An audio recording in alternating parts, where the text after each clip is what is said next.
সদস্যবৃন্দ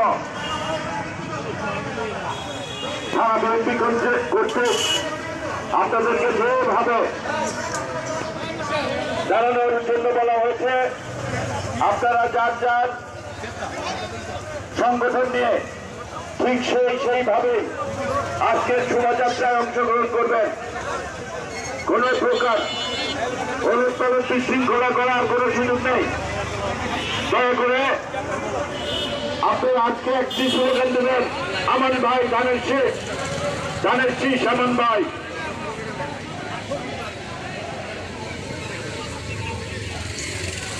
বিএনপির সকল নেতৃবৃন্দকে অনুরোধ করব, আজকে সবাই গলা ছেড়ে স্লোগান দেবেন।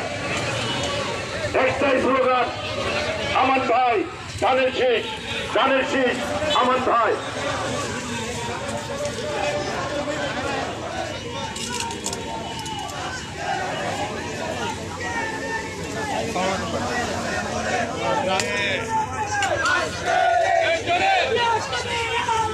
Hey!